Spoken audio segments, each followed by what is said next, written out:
Buenos días, hoy estamos en Ven Mamá para celebrar o para conmemorar o para hablar del síndrome de Down, porque hoy es el Día Mundial del Síndrome de Down, que padecen en España o que tienen en España unas 34.000 personas. Y vamos a hablar de ello con el director gerente de Down España, Agustín Matías. Buenos días, Agustín, ¿cómo estás? Hola, buenos días. Pues hoy toca celebración, o sea que es un buen día.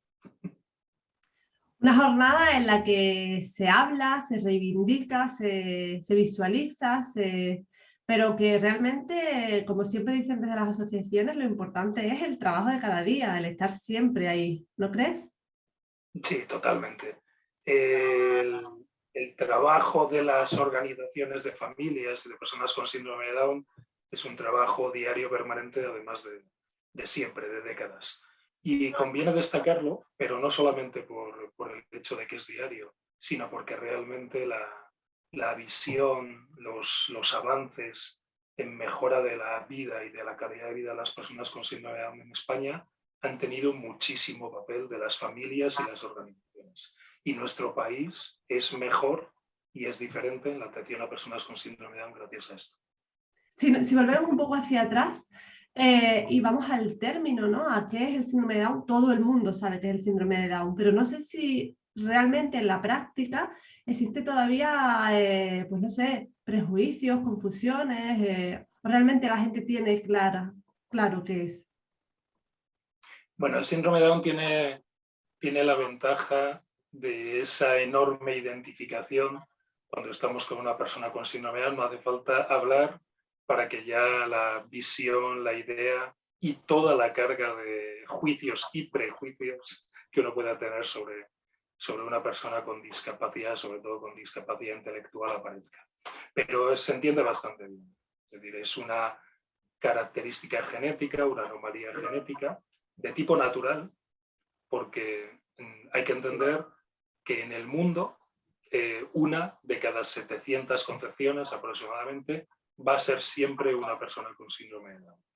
De ahí la diferencia, los que nazcan ya depende de otros factores de calidad sanitaria o de políticas, en este caso de legislación de abortos, lo que marca la diferencia. Pero es una estadística universal. Y además es una característica genética. Las personas con síndrome de Down son personas como los demás, pero tienen un peaje genético, una trisomía, una triplicación de uno de los cromosomas que afecta a un torrente de transformaciones de diferencias y que paradójicamente es viable para la vida, porque la complejidad del desarrollo de un ser humano hasta que se manifiesta toda esa cadena de interacciones genéticas en el desarrollo humano, parece mentira que una complicación tan enorme como una modificación de un cromosoma que afecta a un montón de factores podría hacerlo inviable, que es lo habitual. Pues en el síndrome de Down, por paradojas un poco características de esa lotería genética, salen adelante. Pero salen adelante efectivamente con un montón de patrones, de diferencias que marcan un poco su vida. La más relevante es la discapacidad intelectual. La discapacidad intelectual está asociada a todas las personas con síndrome de Down, en mayor o menor medida, y luego un montón de características más que en el momento que tratamos a una persona con síndrome de Down rápidamente enseguida vemos. No son solamente los rasgos, peculiaridades médicas, ciertos aspectos de patología, más problemas de limitación intelectual en el control de emociones, funciones ejecutivas, problemas, muchos más problemas con los temas de lenguaje. Todo es una característica natural porque es un tipo de ser humano peculiar genéticamente. Normalmente no nos sorprendemos cuando nos tratamos todas las personas y vemos que cada uno es diferente. Pues uno es alto, otro está afortunado y es más o menos agraciado, otros son más atléticos y tal. Lo llevamos asociado a la diversidad humana. Bueno, pues el síndrome de Down tiene esa peculiaridad, es una diversidad humana muy singular, pero nosotros lo que defendemos es que se vea como la naturalidad humana que es. O sea, que no veamos el síndrome de Down como una patología, ¿no? Es que es una característica de nuestra evolución humana, de nuestro desarrollo humano.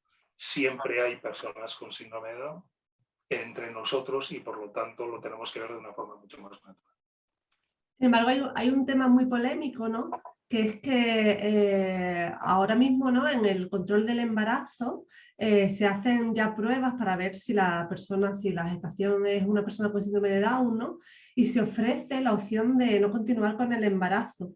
Sin embargo, como bien has dicho, es una persona que es totalmente viable con la vida, ¿no? ¿Qué opináis desde la asociación con esa posibilidad?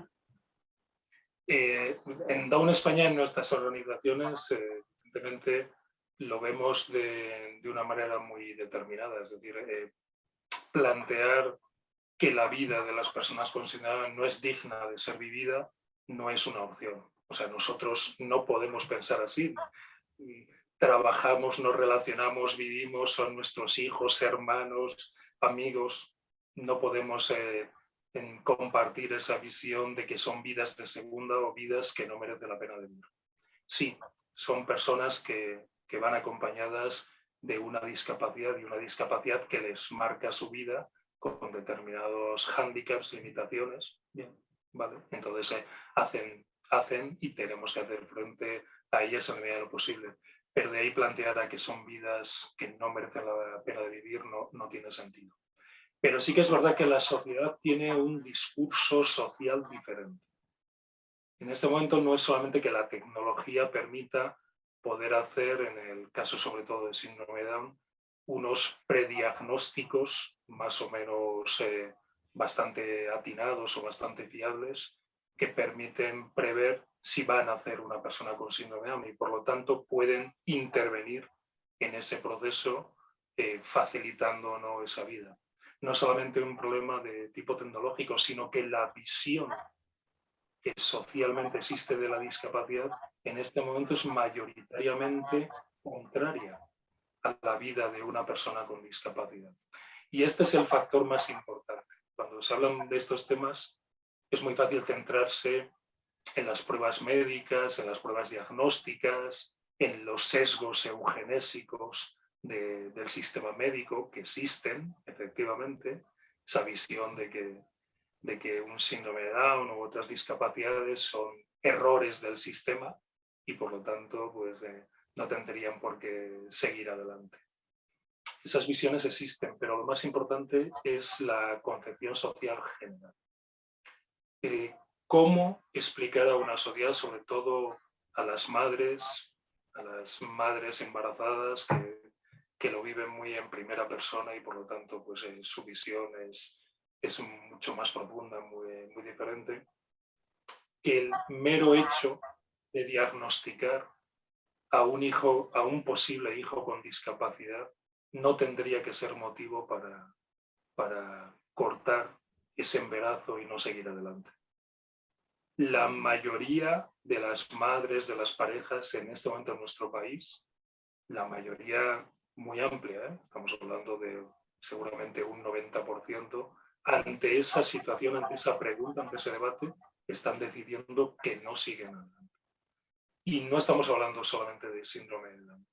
El síndrome de Down es lo que más fácilmente se detecta pues, por las características de ser todo un cromosoma. Son pruebas que inmediatamente se puede tomar pues una valoración. Pero es que la tecnología sanitaria está aumentando, el conocimiento de la genética humana está aumentando mucho y en muy poco tiempo estamos siendo capaces de poder predectar muchas otras situaciones que van a conllevar discapacidad. Con lo cual las decisiones de las personas, mujeres, parejas, ante esa situación es lo que vale, porque son ellas las que nos dan la interpretación social que damos a la discapacidad. El síndrome de Down en España, por ejemplo, nosotros somos conscientes que tiene una imagen que se ha trabajado bien, pues bastante positiva, amable, incluso a veces hasta reconocida. Pero una cosa es ese discurso social que es aparente y otra cosa es la realidad cuando tengo que tomar la decisión en primera persona y va a afectar a mi vida, a lo que yo entiendo que debe ser la vida de mi hijo. Y ahí, en estos momentos, hay que decir que la mayor parte de la sociedad, la gran mayoría de la sociedad, no quiere o no acepta que la discapacidad, en este caso el síndrome Down, pueda aparecer en sus vidas. Esa es la realidad. Pero, disculpa que te corte, es una cifra muy alta. O sea, estamos diciendo que, digamos, a nivel social reconocemos y aceptamos a las personas con síndrome de Down, pero si nos toca a nosotros tener un hijo con síndrome de Down, el 90% dice que no lo va a tener. Eso es lo que estamos diciendo. Eso es lo que estamos diciendo. Eso. Es un dato aproximado porque en España no existe un registro detallado, con lo cual hay que hacer estimaciones, pero sí, es más o menos la estimación que nosotros tenemos. Es mucha hipocresía, ¿no? Lo que hay entonces. Sí, y además se da, claro, el ámbito en el que se mueve la discapacidad es el ámbito de la Convención de Derechos Humanos de Personas con Discapacidad, que lo que implica es, en el fondo, que no hay ningún espacio de discriminación por cuestión de discapacidad. De facto, el estar en un 90% de los posibles nacimientos que no van adelante es tan alto que lo que quiere decir es que de facto esa discriminación está sucediendo. Pero lo llamativo o lo más relevante es que esta es la concepción social en este momento.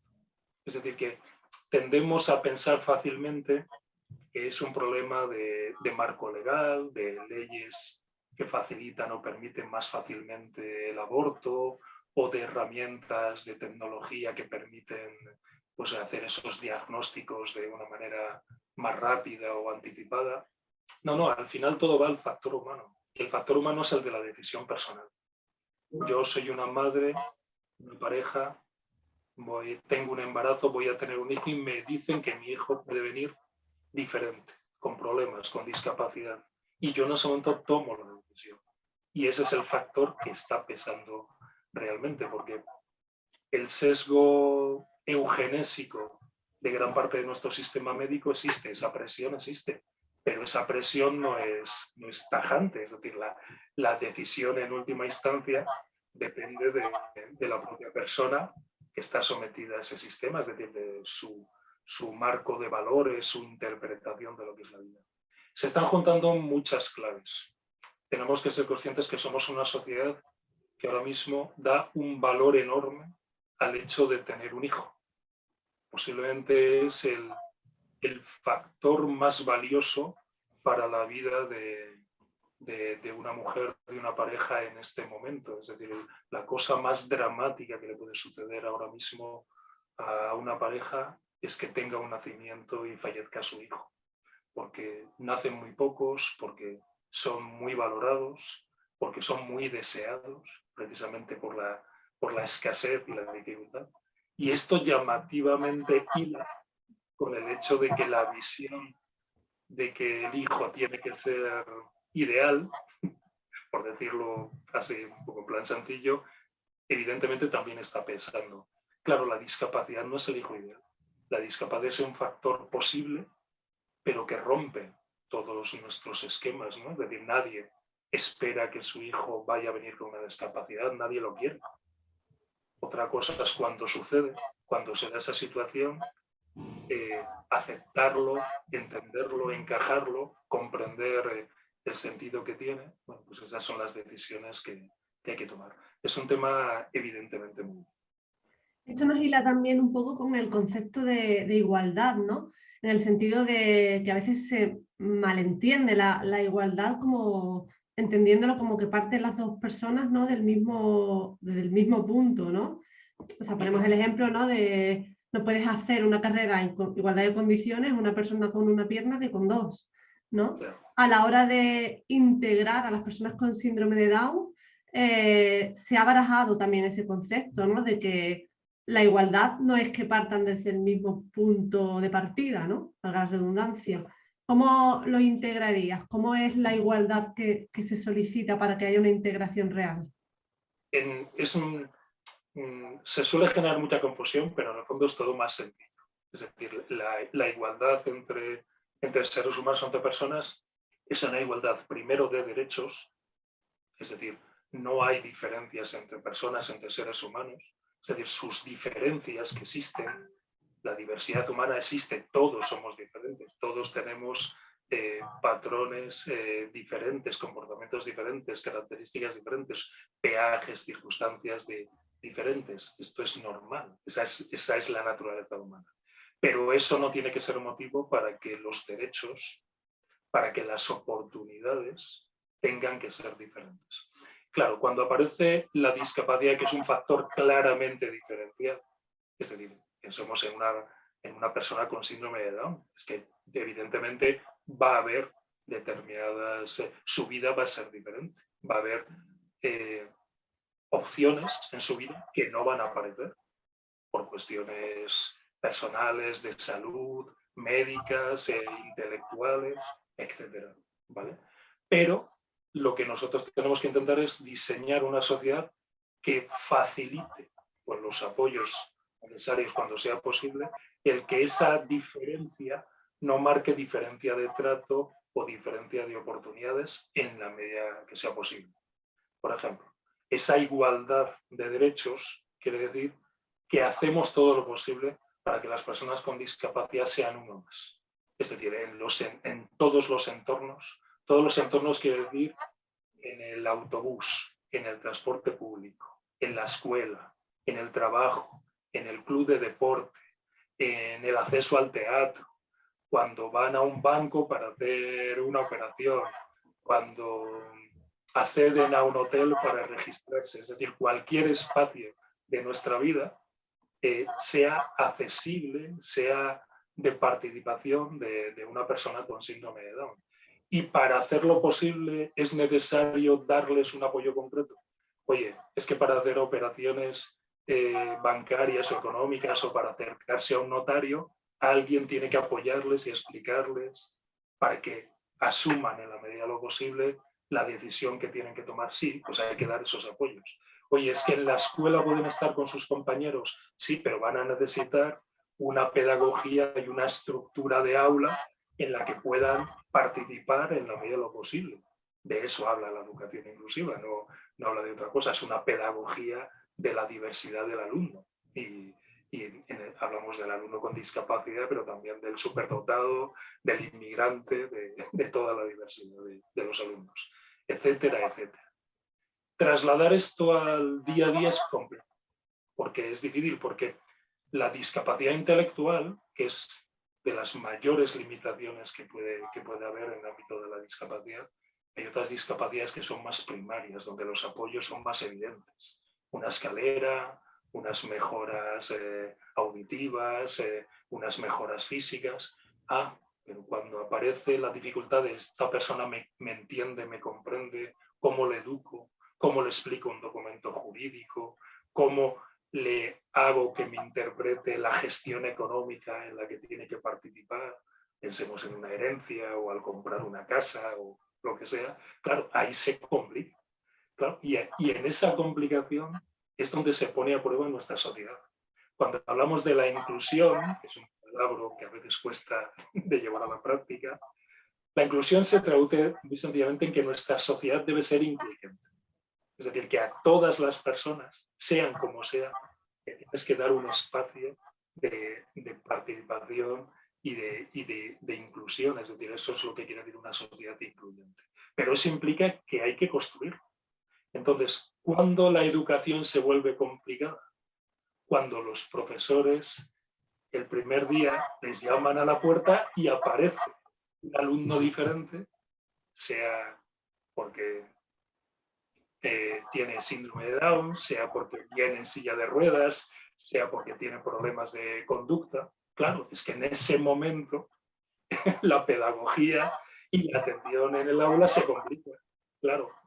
Pero la decisión contraria, que es decir, es complicado y no le atiendo, o mejor le aparto porque va a estar mejor atendido, en el fondo es una segregación. Es decir, es una discriminación, porque lo que estoy haciendo es, ante una complicación, opto por lo fácil. La convención, además, en esto no es tampoco ingenua, ¿no? Los temas de inclusión no son absolutos. O sea, hay situaciones, pensemos en lo educativo, ya que estaba poniendo ese ejemplo. Hay situaciones donde la necesidad de apoyo es tan grande porque trasciende lo educativo, porque aparecen factores de tipo sanitario o de tipo social, o pensemos en un problema muy grave de conducta o problemas de tipo psiquiátrico o tal. Claro, es que entonces ahí la atención y la necesidad de apoyo es tan grande que posiblemente trasciende de lo que podemos hacer razonablemente en una escuela. Y ahí hay que estar intentando buscar soluciones pues, más a medidas, sea alguna solución de tipo especializada, sea alguna solución sociosanitaria educativa. Pero, por ejemplo, en el caso de las personas con síndrome de Down, es muy poco así. La mayor parte de las personas con síndrome de Down, con sus limitaciones intelectuales y sus características, si tienen, podrían estar atendidos en un centro educativo ordinario. Y no todas lo están. Y muchas de ellas, o la gran mayoría de ellas, no lo están ni siquiera atendidas de la manera satisfactoria. Es decir, la discapacidad intelectual tiene algo muy poderoso, que es que pone a prueba la capacidad de nuestra sociedad de cómo se adapta, de cómo se ajusta, de cómo cambia. Y nos retrata. Y a veces es un retrato duro, ¿eh? Porque vemos que efectivamente hacemos un discurso social bien intencionado, pero en el día a día, en la realidad del día a día, notamos las diferencias. ¿Y por qué piensas que no se está haciendo? ¿Por un tema económico, político, por los maestros? ¿Por qué? ¿Cuál es el principal problema? Sí. En educación se juntan muchas cosas. Nosotros creemos que la responsabilidad fundamental es de los agentes educativos, de los actores educativos. Es más, creemos que ellos van a ser la solución. ¿Más a nivel de docentes o a nivel de consejerías de educación? Es que todos están interviniendo. Es decir, tendemos a pensar que los temas de educación son muy arriba abajo, ¿no? La ley, los recursos, las normativas, los reglamentos. Sí, es parte del sistema escolar, pero al final todo llega a un profesor, a un claustro, a un equipo de profesores, a un director. Por ejemplo, la situación habitual que nosotros tenemos más que retratada y tal. Niño con síndrome de Down que está en un colegio y de repente ese año cambia de clase o le cambian del profesor. Llega un profesor que tiene dudas o que no sabe cómo atenderlo o que realmente no estaba preparado para eso porque no se ha formado o no quiere enfrentarse. En ese momento empieza la presión tanto al resto del colegio como a la familia para que mejor vamos a buscar una solución a medida. Y vemos cómo eso se va produciendo. La profesora no sabe, traslada al equipo de profesores, oye, yo no puedo, hay que intentar apartarle, ¿por qué no tal? Empecemos a hablar con la familia, en el primer trimestre se habla, oye, vuestro hijo no se está adaptando, pues el año pasado estaba bien, ¿qué ha pasado? Y tal, no, pues hay problemas y tal, vayamos. Y en el segundo cuatrimestre, que es cuando aparecen los equipos de valoración, se le presenta un dictamen a la familia, fírmalo por favor, y bueno, te metemos en educación combinada para ver si así se adapta. Es una trampa porque lo plantean como una especie de trampolín para que sea suave, pero al final el objetivo es quitársele de en medio del resto del aula porque es complicado. Cuando un profesor o un equipo de profesores toma esa decisión, y esto es de lo más habitual, no estoy exagerando en absoluto, ¿eh? Esta es una situación que nosotros vemos continuamente en el día a día y además casi con plazos y ritmos repetidos. Están tomando una decisión por la complicación que tiene atender a una persona con discapacidad intelectual en un aula de conjunto. Pero en ese momento quien se pone a prueba es el colegio, es el grupo de profesores, porque son ellos los que están diciendo no. Y entonces aparecen ese continuo de frases que son demoledoras para las familias. Es por vuestro bien, es que estará mejor atendido, es que en el patio nadie le habla, es que tal, es que mira, está sufriendo y en cambio estará en un colegio con los suyos y tal. A ver, son excusas. Y son excusas porque lo más noble de la labor educativa, que es, porque es una de las profesiones más nobles que puede tener nuestra sociedad, se practica y se ejerce antes las dificultades, ante ver cómo doy soluciones a este niño que es diferente y que llega aquí, y tengo que ver se puede hacer y se puede conseguir, pero hay que esforzarse para ello y hay que diseñarlo. A partir de ahí, las legislaciones, los recursos, la falta de formación. ¿Por qué estamos lejísimos de la inclusión educativa? Pues porque alguien se ha puesto a analizar sencillamente en los currículum de las facultades de educación qué es lo que se da sobre inclusión educativa. Los contenidos, el tiempo, es mínimo. Claro, ¿cómo vamos a esperar que los profesores, si la cantera de futuros profesores ni siquiera se le está planteando situaciones que va a vivir? A partir de ahí es una rueda que va encajada. Las soluciones de ortopedia en la discapacidad intelectual han sido permanentes a lo largo de la historia.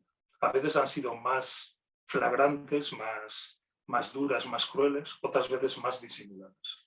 Pero son soluciones que lo que están buscando es no enfrentarse al hecho de la diversidad. Es decir... Y a nivel educativo, pero no de inclusión, sino a nivel de visibilización, ¿no? ¿Cómo valoras el trabajo que se está haciendo en los colegios para integrar, pues yo qué sé, ¿no? Más allá de, pues yo qué sé, hoy mi hijo hace 10 minutos se fue al cole con los calcetines diferentes porque había que llevarlos diferentes, ¿no? Más allá de esa, que es como una anécdota, ¿no? ¿Cómo crees que se está trabajando eso, ya no con las personas con síndrome de Down, sino para concienciar a los demás, para que a ver si se convierten en adultos que sean más integradores que los adultos que somos hoy en día, ¿no? Claro. Nosotros siempre ponemos varios ejemplos.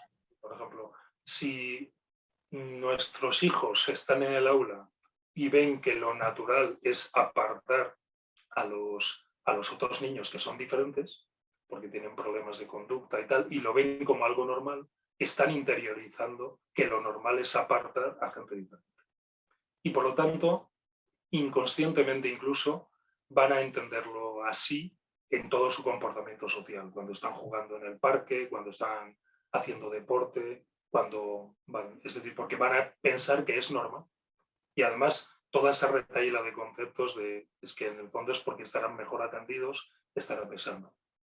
Si nosotros diseñamos un espacio, sea la escuela, sea el parque público, sea el autobús, donde de forma normal vemos que están ahí personas diferentes, el que viene con muletas, el que tiene un problema de ceguera, el que tiene síndrome de Down, aceptamos y vamos comprendiendo la diferencia humana, pero que los espacios, o sea, la sociedad es la misma.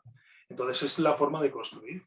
¿Cómo va a reaccionar uno de nuestros hijos cuando en el día de mañana tenga una persona con síndrome de Down trabajando con él en la oficina?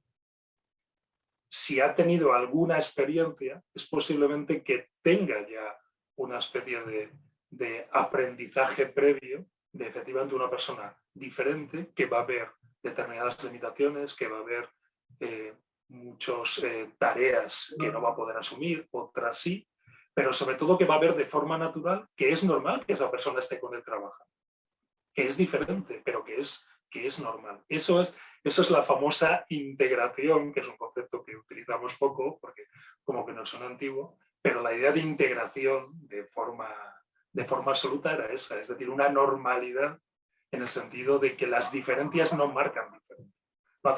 No hacemos de lo diferente diferente.